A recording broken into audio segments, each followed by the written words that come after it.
tahun 2018, angka kejadian penyakit jantung dan pembuluh darah semakin meningkat dari tahun ke tahun.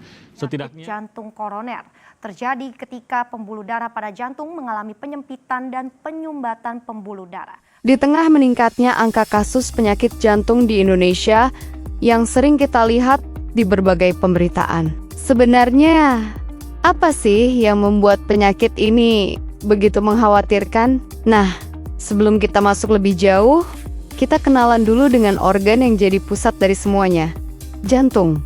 Bagaimana cara kerjanya? Kenapa perannya begitu penting? Dan apa yang terjadi kalau fungsi jantung mulai terganggu? Yuk, kita bahas bareng-bareng. Jantung adalah salah satu organ paling penting dalam tubuh manusia saat ini. Bentuknya kecil, kira-kira sebesar genggaman tangan saja. Tetapi perannya luar biasa besar. Tanpa jantung, tubuh tidak bisa bertahan hidup seperti sekarang ini.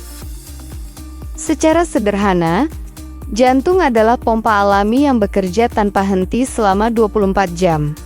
Berikut fungsi utamanya. Pertama, memompa darah ke seluruh tubuh. Kedua, mengalirkan oksigen dan nutrisi ke organ-organ. Ketiga, membuang sisa metabolisme melalui aliran darah.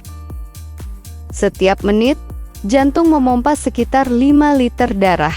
Bahkan saat kita tidur sekalipun, jantung tetap bekerja untuk memastikan seluruh tubuh mendapat suplai yang dibutuhkan. Jantung bekerja dengan ritme yang sangat teratur. Berikut, beberapa proses pentingnya adalah: pertama, atrium dan ventrikel membuka dan menutup secara bergantian.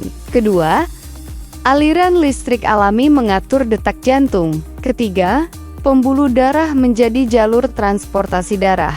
Kerja jantung ini disebut sebagai siklus jantung, dan itu terjadi ratusan ribu kali setiap hari tanpa kita sadari. Jantung yang sehat akan menjaga tubuh tetap kuat dan bertenaga. Namun, jika jantung bermasalah, dampaknya bisa serius. Beberapa dampaknya antara lain seperti tubuh mudah lelah dan sesak napas. Organ-organ kekurangan oksigen dan risiko serangan jantung atau gagal jantung meningkat. Maka dari itu, perlu adanya menjaga jantung agar tubuh tetap kuat. Jika jantung tidak dijaga, plak dapat menumpuk di pembuluh darah, tekanan darah naik, dan jantung bekerja lebih berat. Dalam jangka panjang, bisa terjadi penyakit jantung koroner, stroke, hingga kematian mendadak. Sungguh berbahaya ya untuk kesehatan jantung kita. Maka dari itu, jagalah jantung mulai hari ini. Rutin bergerak, makan sehat, kurangi stres, dan hindari rokok. Jantung kita hanya satu dan ia bekerja keras untuk kita seumur hidup.